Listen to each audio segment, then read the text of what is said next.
Dengan kasih Kristus Bapa penyertaan Ibu Finiawan, berdoa waktu Tuhan.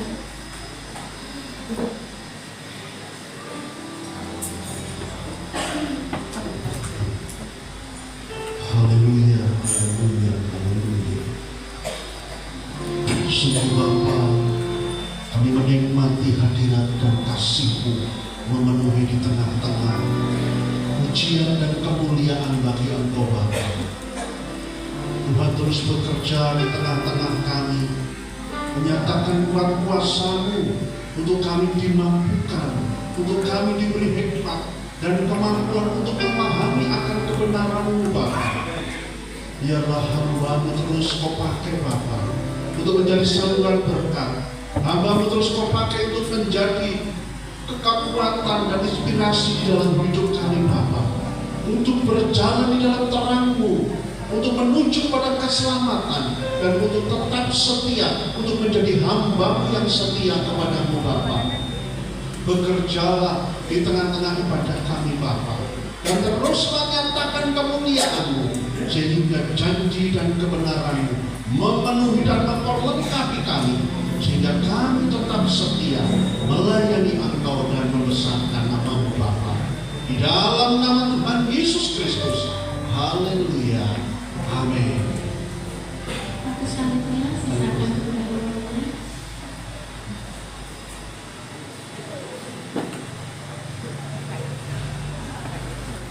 Salam Bapak Ibu sekalian. Oh, puji Tuhan. Kalau saudara merasa sumuk, kita bersyukur, berarti tubuh kita masih sehat. Cuman saran saya, saudara kalau ke gereja dia lebih los, nggak jahil, berganti jangan terlalu tekan ya.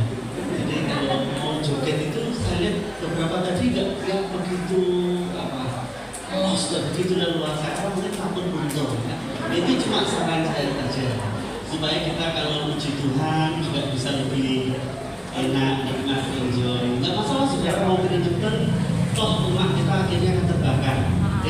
Daripada saudara ke sauna, cukup di sini.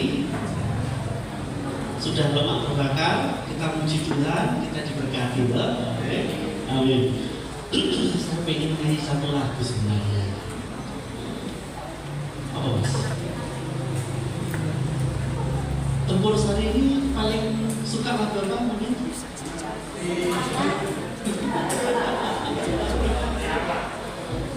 Apa tahu? Yang tak sawang-sawang kan? Harus tanya dengan musiknya ini. Yang tak sawang-sawang? Jos. Bisa saudara? Judulnya bukan yang tak sawang-sawang Pak. Sanding Gusti. Ya. Sanding lagi. Moga mas.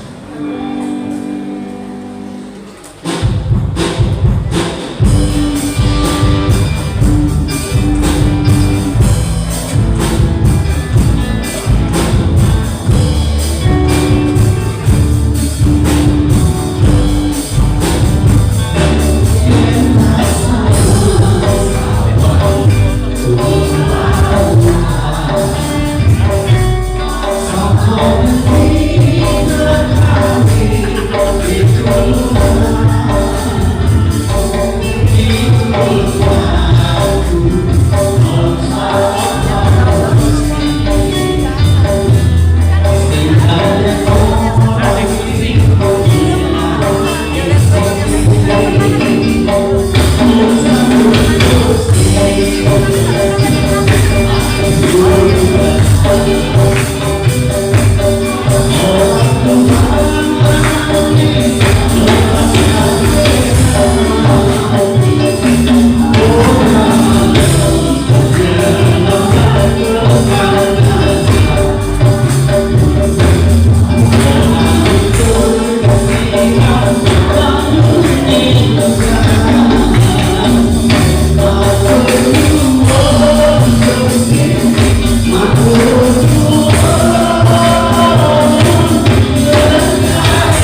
Jelas atau kurang jelas?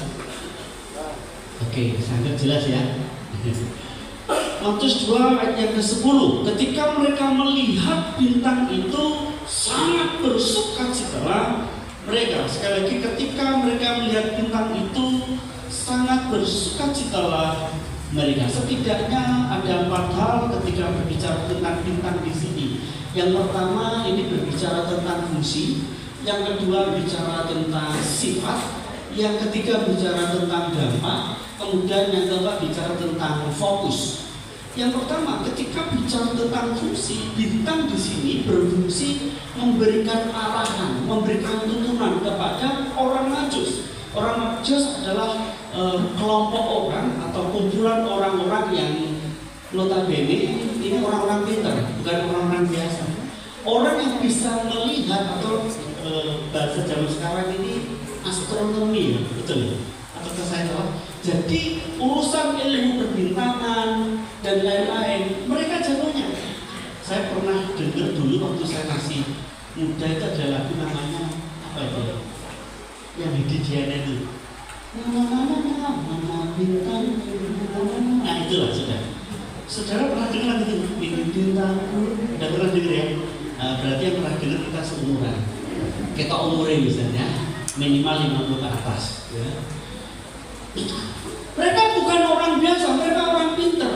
Secara intelektual mereka bukan orang-orang sederhana.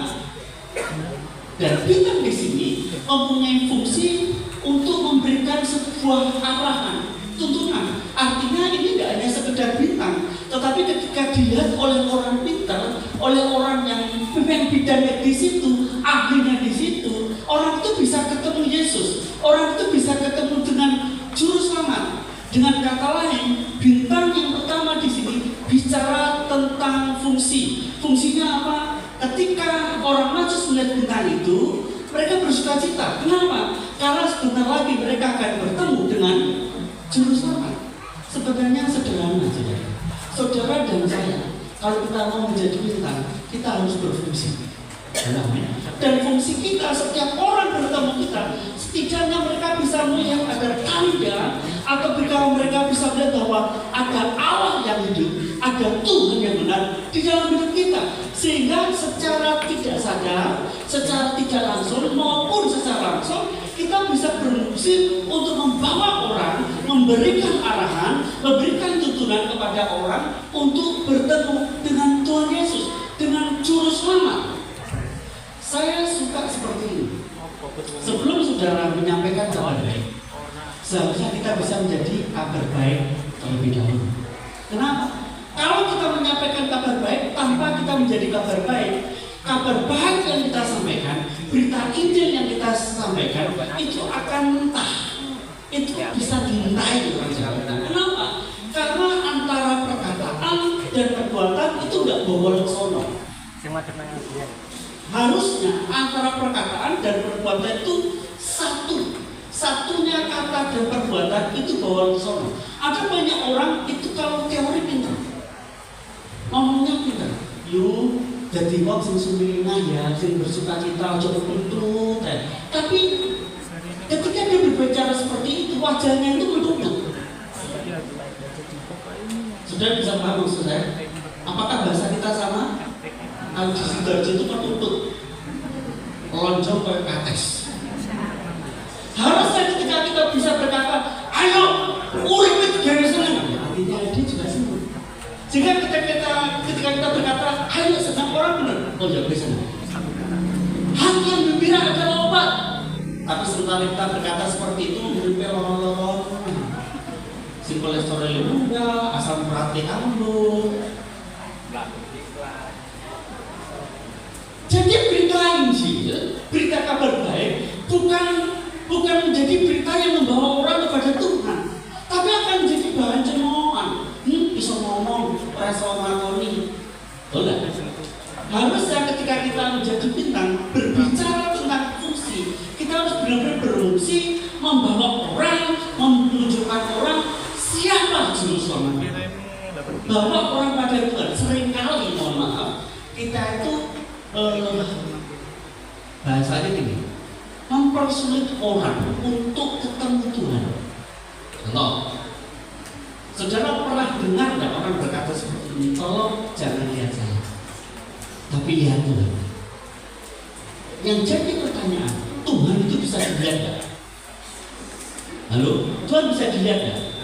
Nggak bisa. Tuhan harusnya itu bisa dilihat lewat siapa? Lewat anak Tuhan, yaitu saudara dan saya. Yang namanya anak harusnya kelakuannya seperti apa? DNA-nya sama. Biarlah kita sebagai anak itu bisa menggambarkan wajah Bapa di dunia ini, menggambarkan wajah Allah di dunia ini. Jangan sampai Minggu haleluya, Senin sampai Sabtu haleluya. Seringkali kita mempersulit orang untuk ketemu Tuhan karena hidup kita tidak mencerminkan bintang yang memberi arahan dan tuntunan kepada Tuhan. Buat hidup kita itu bukan hanya jadi berkat, tapi bisa memberikan arahan dan tuntunan kepada Allah dalam segala hal, baik dari sisi rohani, dari sisi jiwani, maupun dari sisi jasmani. Dari sisi jiwani, cara kita berpikir, hikmat kita, mulai dari mengatur hal-hal yang sifatnya sederhana, mengatur keuangan dan lain sebagainya, itu bisa jadi contoh dan teladan. Kalau jadi orang Kristen, nggak bisa ngatur keuangan, bisa pasak daripada tiang, beribu hiling, utangnya akeh, repot.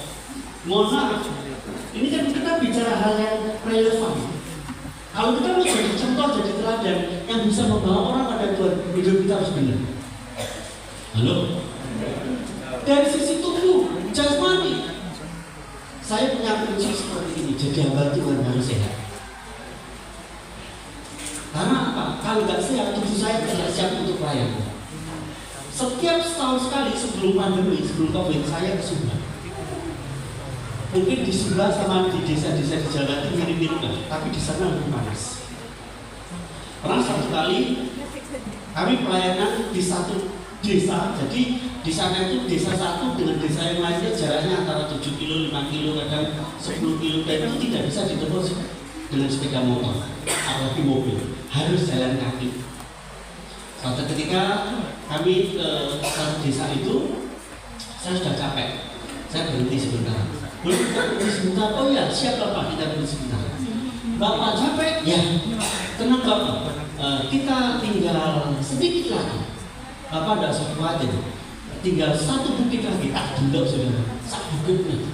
Loh, ketok, kelihatan, bulan ketok. Tapi saya bersyukur, kalau badan saya tidak sehat, satu desa lagi Bapak, aduh, bisa tidak digendong?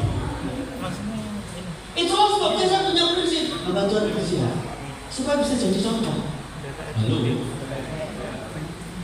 saya bertobat dari pemakan segala, walaupun sekarang saya juga menjadi pemakan segala, tapi tidak seperti dulu. Dulu saudaraku, sebelum umur 40, benar, semua yang terbang itu saya makan. Ada vaksinnya teman saya.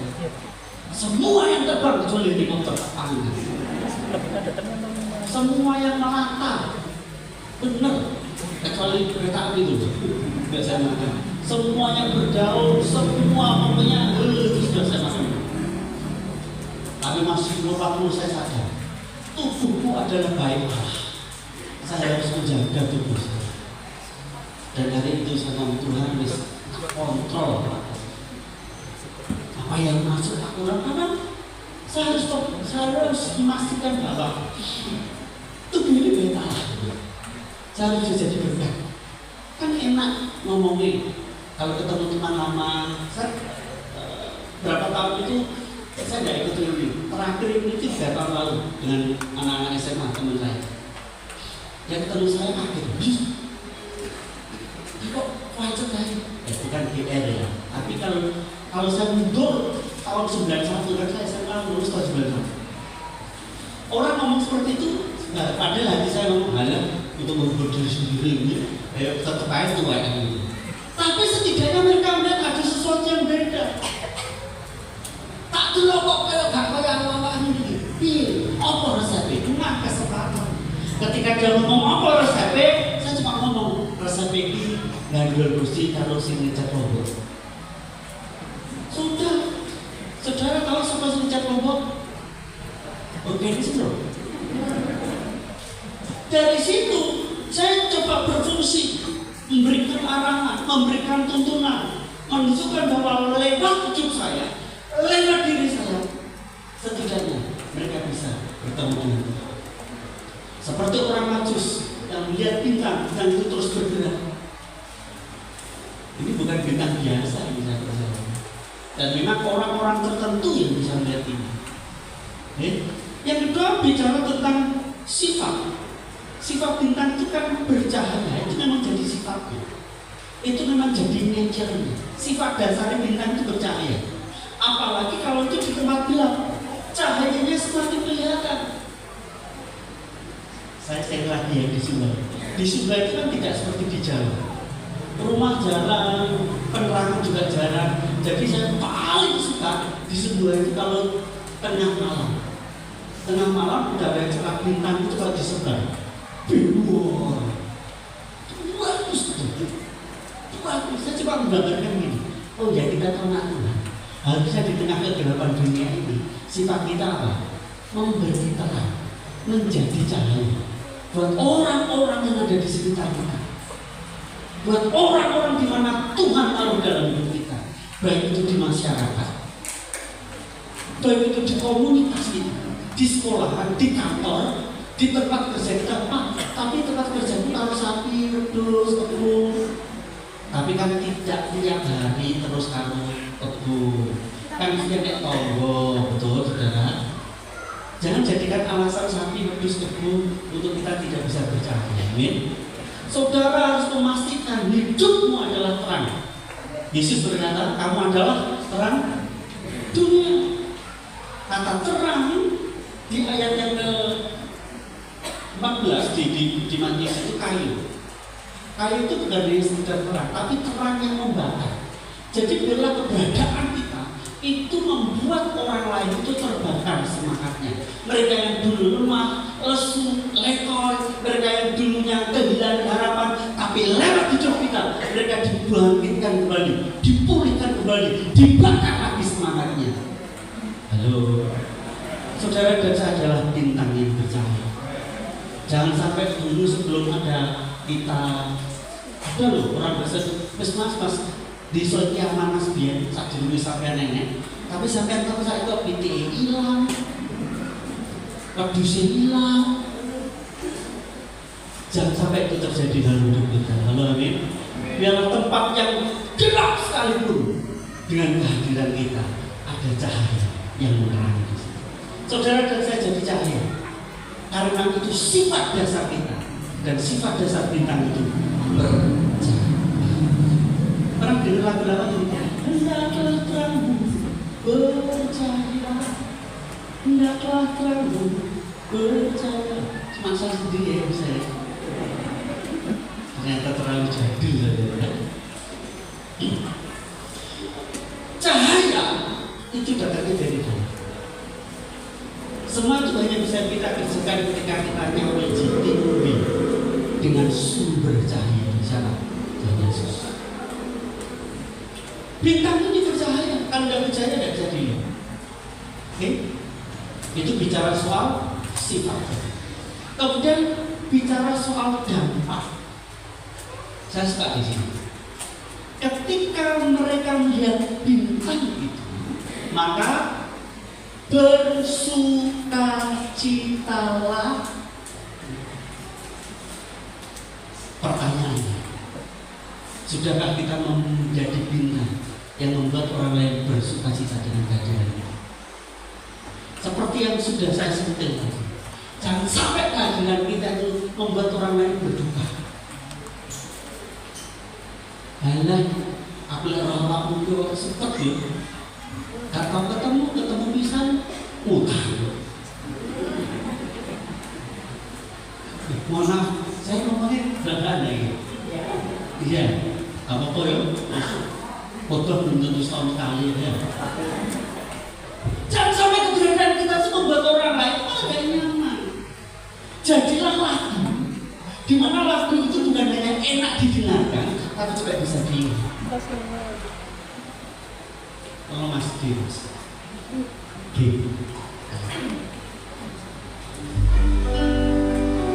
Sudah cukup, saya cepat bikin video aja.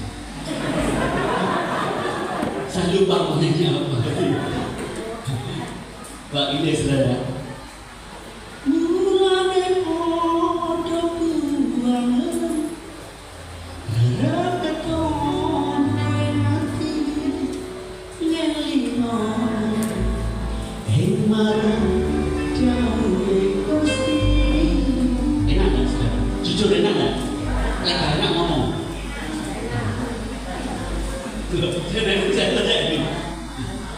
Itu lagunya dinyanyikan enak, tapi coba posisikan dirimu yang menjadi lagu itu. Kita tahu maksudnya. Kita ini lagunya kan sifatnya menghibur. Mulane padha buang, ini kan menghibur.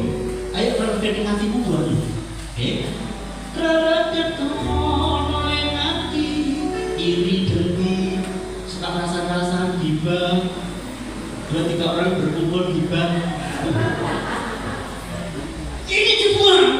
Nah, ini ketika kita menghibur, tapi coba kita posisikan jadi lagu itu, di mana kita bukan menghibur lagi, tapi kita menjadi pelaku. kira-kira dampak kita lebih bisa dirasakan nggak? Contoh ini,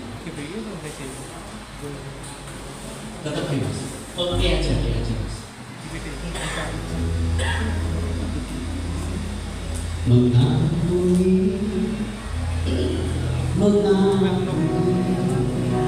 lebih sulit.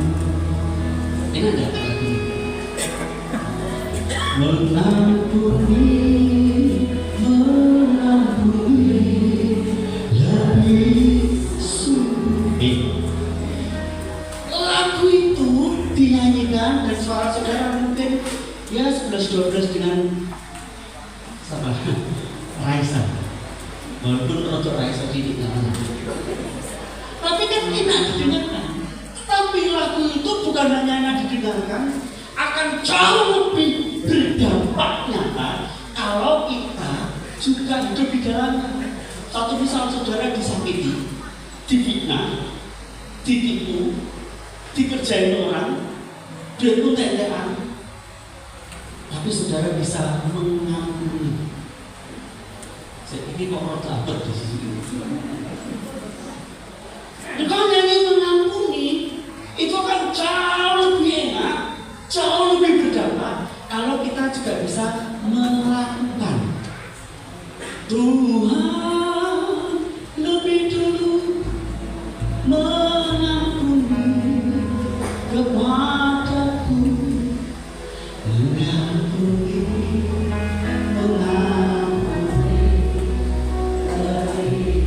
Baru dalam hati saudara ngomong, Tuhan, roh. Tapi saudara menetapkan hati, aku mengampuni. Dan ketika saudara nyanyi itu, orang gak cuma enak di telinga, tapi ada yang menusuk di sini. Lalu, mari kita berdamai. Amin. Terakhir, katakan saya terakhir. Tuh, hanya ini sekarang yang terakhir. Yang terakhir ini bicara soal fokus. Jadi fokus kita itu bukan pada dirinya sendiri. Fokusnya itu Tuhan Yesus. Jadi kalau saudara diberkati, bukan untuk dirimu sendiri. Dalam berkat itu untuk kemuliaan nama Tuhan. Amin. Biarlah hidupmu untuk kemuliaan nama Tuhan. Mungkin kami semua banyak saudara pintar apa saja, masakmu enak, khotbahmu enak, suaramu enak, berkatmu melimpah enak, bukan untuk dirimu sendiri. Kita ada untuk jadi berkat Tuhan. Tugas kita membawa orang kepada Tuhan, bukan bawa orang pada diri kita. Ingat perintah Yesus apa? Berbilang, jadikan semua bangsa murid. Muridnya siapa? Murid Tuhan Yesus. Dan lewat hidup kita bisa jadi tanda dan alamat, jadi berkat. Jadi bintang fokusnya bukan pada diri sendiri, tapi bintang fokusnya pada Tuhan Yesus. Halo, amin. Kita diberkati hari ini, siap jadi bintang. Katakan kiri kanan saudara, jenengan itu bintang. Coba dulu kita nyanyi dulu.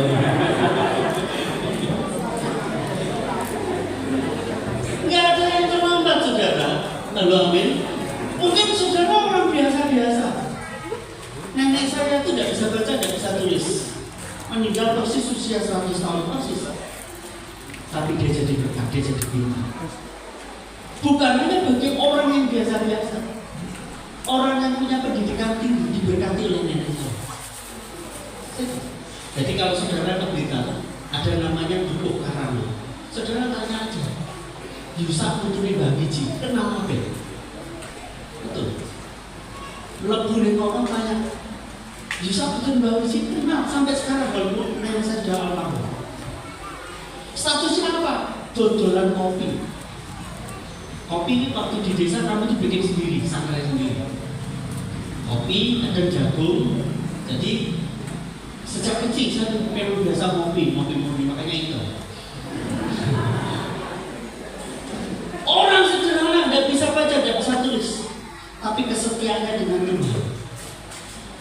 memberkati banyak orang.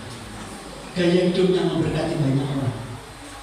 Kami bukan orang kaya, jauh dari kata kaya. Kalau zaman Pak Harto dikatakan kami itu keluarga prasejahtera.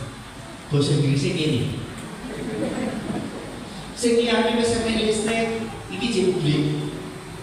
Sudah tahu beli ngerti tak? Ada semprong. Tahu semprong? Semprong.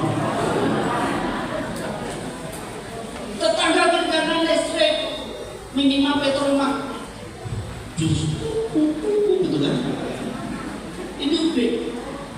Betapa kami dalam kondisi yang sangat-sangat sederhana. Tapi itu bisa jadi berkat. Jadi untuk saudara berdampak, untuk saudara berfungsi, untuk saudara menjadi berkat, tidak harus nunggu kaya, tidak harus nunggu menjadi konglomerat. Karena Tuhan tidak memandang status kita. Amin. Saudara bersyukur di desa ini ya, gereja itu tidak seperti di kota yang kompetisinya kuat. Makanya kebanyakan orang kalau sudah ke kota cari gereja itu bukan karena mereka ingin dimuridkan, mereka ingin dilatih, bukan karena mereka ya ini diperlengkapi, tidak. Kebanyakan karena apa? Lihat tampilan gereja. Jadi kalau ke gereja itu dia akan lihat pendetanya seperti yang terkenal, ya kan? Terus pemain apa, fasilitasnya apa, kira-kira Instagramable-nya. Jadi kalau buat story itu nggak ngisi-ngisi hari ini ke gereja. Akhirnya persaingan atau kompetisi antar gereja di kota-kota besar itu tidak sehat. Mereka ada bukan untuk memperlengkapi jemaat, tapi mereka seperti industri hiburan. Dipilih singer sing ayu, sing bening, sing glowing, gak peduli gobloking.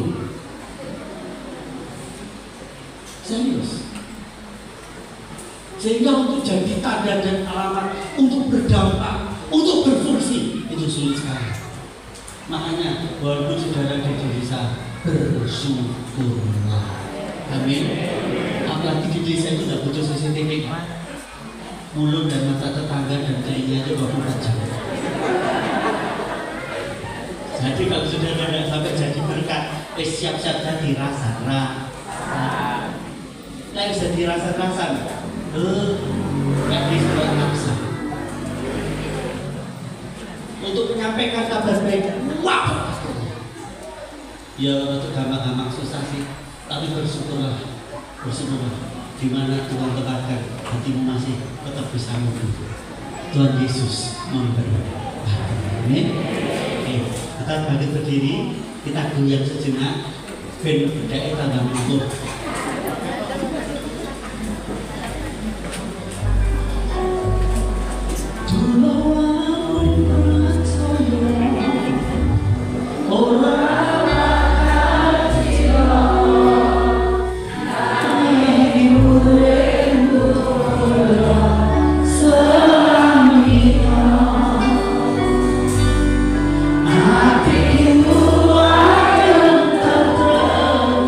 Hati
Dimaca Pak Goyang.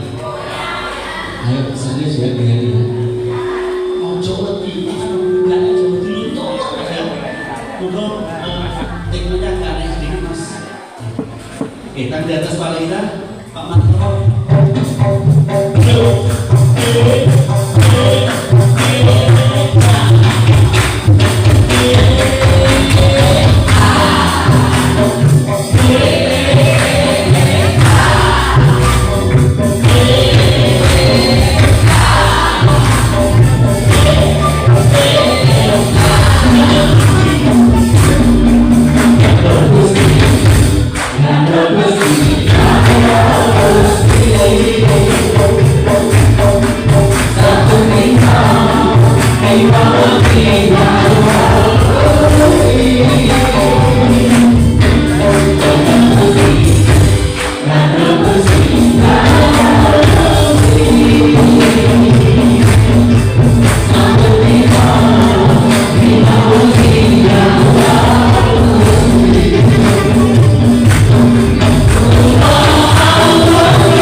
Coba Mas genangi tadi Mas.